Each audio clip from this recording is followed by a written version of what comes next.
Hey guys, welcome back to my YouTube channel Doctor Hub education.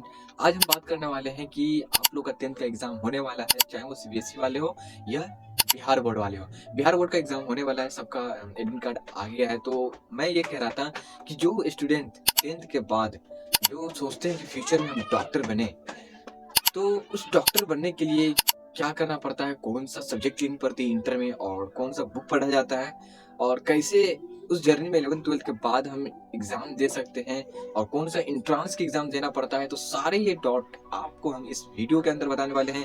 तो video को last तक जरूर देखिए, एंड फर्स्ट टाइम आए हमारे इस यूट्यूब चैनल पे तो सब्सक्राइब जरूर कर लीजिए, एंड वीडियो को लास्ट तक जरूर देखिए। 6 मेजर पॉइंट लेकर आए हैं जो कि 10th के बाद हर स्टूडेंट को जाना बहुत जरूरी होती है जब वो नीट का प्रिपरेशन करते हैं। तो ये 6 डॉट लिखे हैं जो कि स्टेप टू स्टेप हम बताते चलेंगे। और आपको अभी तो 10th का एग्जाम नहीं हुआ है, पर ये सब अगर पहले से आप मालूम कर लेते हैं तो ये ऐसा एक हथियार होता है कि आप जब 12th में चले जाते हैं तो कई लोग क्या बोलते हैं कि मेरा यानी 11th बर्बाद हो गया, बहुत ऐसा बहाना बनाते हैं। जो कि अगर आपको मकसद है करने का तो ये सब बहाना बनाना उतना वो नहीं होता है। पर आपको अगर इस बात को ख्याल में रखते हुए अगर आप नीट का तैयारी करते हैं तो आपको कहीं नहीं प्रॉब्लम आ सकता है। सबसे पहले कि अगर आप अभी 10th में होंगे और एग्जाम देने वाले होंगे 10th का, तो इंशाल्लाह वो 10th का एग्जाम दुआ करते हैं कि अच्छा से निकल जाएगा। अब सबसे पहले स्टार्ट करते हैं फर्स्ट नंबर 1 से, जैसे कि 6 पॉइंट लेकर आए हैं जो कि आपका डॉट मेजर डॉट होती है हर नीट एस्पिरेंट का, जो 11th यानी नीट का जर्नी स्टार्ट करने से पहले, तो वो सब क्लियर हो जानी चाहिए। सबसे पहले है कि 11th में कौन सा सब्जेक्ट ले। आप सबको पता है कि अगर आप नीट का तैयारी करना चाहते हैं तो बायोलॉजी से ही हो सकता है, ना ही कि आप कॉमर्स और मैथ लेंगे तो डॉक्टर बन सकते हैं। तो ये सब आपको मालूम होना चाहिए, पर मुझे लगता है कि बताना चाहिए। तो सबसे पहले क्या है कि 11th में कौन सा सब्जेक्ट ले। 11th में कौन सा सब्जेक्ट ले तो सबसे पहले आती है कि साइंस। साइंस पहले में अभी में बहुत डिफरेंट है। 10th में आप पढ़ रहे थे साइंस, तो उसमें क्या था, तो 10th में आप साइंस क्या देखते थे कि जैसे कि साइंस का एग्जाम होता था तो फिजिक्स केमिस्ट्री और बायो एक ही में तीनों एग्जाम हो जाता था। पर आपको जब 11th में आते हैं और साइंस लेते हैं तो वहाँ पे एक बहुत बड़ा यानी वो दिखता है कि साइंस में बायोलॉजी का एग्जाम अलग होता है, केमिस्ट्री का अलग होता है, फिजिक्स का अलग होता है। उसमें भी क्या होती है कि बायोलॉजी में आपको सिर्फ बायोलॉजी एक बुक को पढ़ाने के लिए 2 टीचर मिलेगा जब आप नीट का प्रिपरेशन करेंगे और अच्छे टीचर के पास जाएंगे तो।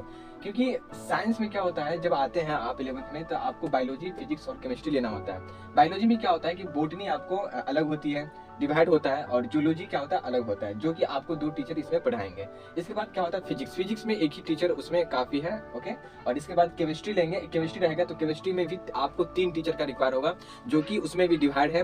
फिजिकल केमिस्ट्री रहेगा, ऑर्गेनिक रहेगा और इनऑर्गेनिक केमिस्ट्री रहेगा, जो कि आपको इतना टीचर कितना हो गया, 3 2 5 6 टीचर, 7 टीचर आपको यानी इसमें भी लगेगा बायोलॉजी, केमिस्ट्री, फिजिक्स पढ़ने के लिए। तो आपको पता चल गया कि जो 10th का साइंस था और जो 11th में आ गए तो बहुत बड़ा हो जाता है, जो कि आपको इसको ख्याल रखकर यानी पढ़ना पड़ेगा। इसके बाद दूसरा डॉट क्या था कि एमबीबीएस करने के लिए, दूसरा डॉट क्या था, एमबीबीएस करने के लिए कौन सा इंट्रांस यानी एग्जाम को देना पड़ेगा। तो आपको पता है कि नीट के लिए, एमबीबीएस करने के लिए नीट का एग्जाम कंडक्ट होती है, जो कि आपका 12th के बाद, 12th जब आप कर लेते हैं तो जैसे कि फरवरी, बिहार में तो फरवरी में होती है, तो आप जब एग्जाम बोर्ड का दे देते हैं उसके जस्ट 1 2 महीने 3 महीने के बाद वो नीट का एग्जाम होता है, ओके।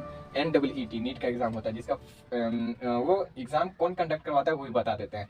तो इसके बाद जो दूसरा, पहला यानी आपका डॉट खत्म हो गया, दूसरा भी यानी आप जान गए कि एमबीबीएस करने के लिए कौन सा एग्जाम यानी देना पड़ता है। दूसरा डॉट क्या है कि बेस्ट मेडिकल कॉलेज में जाने के लिए कौन सा बुक को यूज करें।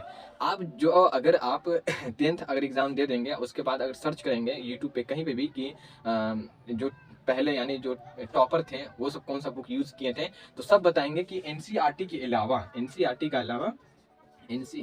के अलावा कोई यानी अदर बुक यूज नहीं करते हैं। मॉड्यूल्स वगैरह होता है तो क्या होता है, जब आप उस बुक को, एनसीईआरटी को मल्टीपल रिवीजन करके मल्टीपल आप पढ़ लेते हैं, उसके बाद कोई भी कोचिंग में अगर एडमिशन लेंगे तो उसके बाद आपको उस मॉड्यूल से पढ़ना पड़ता है और पढ़ते हैं, जो कि कुछ क्वेश्चंस या तो 99% क्वेश्चन एनसीईआरटी से नीट में आती है। तो ये क्या है कि बेस्ट मेडिकल कॉलेज जाने के लिए कौन सा बुक यानी हमको यूज करना है, तो एनसीईआरटी होती है, एनसीईआरटी बेस्ट होती है, जो कि हम भी अपना यानी नीट के जर्नी में यूज किए थे। तीसरा डॉट भी क्लियर हो गया। अब इसमें चौथा है, चौथा क्या है कि नीट का एग्जाम कौन कंडक्ट करवाते हैं। नीट का एग्जाम आपकी 2023 में सब कुछ हुआ था कि सिलेबस भी रिड्यूस हुआ था, और जो एग्जाम कंडक्ट करवा रहा था बोर्ड, जैसे कि पहले एनटीए करवा रहा था, अब एनएमसी कराएंगे। एनएमसी पहले क्या था, एनटीए करवा रहे थे एग्जाम पर एनएमसी क्वेश्चन बनाते थे, शायद मुझे ऐसे पता है।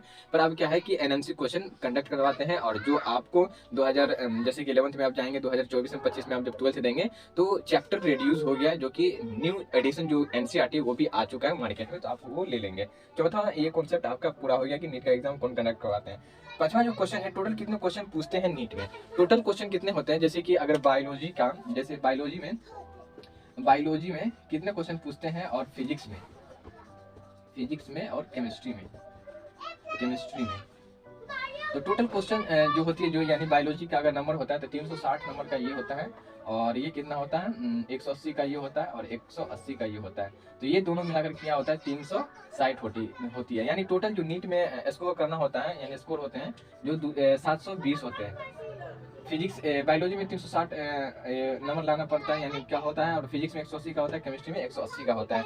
यानी आपको टोटल 180 क्वेश्चन पूछते हैं। ये हो गया आपका क्वेश्चंस, और ये इतना नंबर, यानी पर जो नंबर होती है पर क्वेश्चन पे जो नंबर होती है वो 4 होती है। हाँ, एक अगर क्वेश्चन सही करते हैं तो आपको 4 नंबर मिलती है, और एक क्वेश्चन अगर गलत करते हैं, यानी एक क्वेश्चन अगर गलत कर लेते हैं तो जो 4 नंबर आया तो उसमें से 1 माइनस हो जाती है, मतलब 4 में से 1 हटा देते तो 3 आता है। तो क्या होता है कि इसमें निगेटिव मार्क भी होता है। हम लिखे हैं कि टोटल कितना क्वेश्चन पूछते हैं, तो 180 क्वेश्चन पूछता है, पर क्वेश्चन पे 4 मार्क देते हैं, और जो आपका डॉट होता है कि नेगेटिव मार्क भी होता है, तो हाँ इसमें नेगेटिव मार्क होता है। अगर आप एक क्वेश्चन सही करते हैं तो 4 नंबर मिलते हैं, अगर एक क्वेश्चन गलत करते हैं तो गलत क्वेश्चन हो गया तो उसको यानी काउंट नहीं करेंगे। अगर गलत हो गया तो जो नंबर अगर सही किए हैं, जितना नंबर 4 नंबर अगर 4 नंबर आपको आया उसमें से 1 नंबर काट लिया जाएगा, जो कि आपको 3 नंबर मिलेंगे। तो इसमें क्या होता है, टफ तो कुछ नहीं होता जब आप ठान लेते हैं, मान लेते हैं, क्योंकि बहुत सारा आदमी नीट निकालते हैं, सिर्फ यानी आप ही नहीं आएंगे इस फील्ड में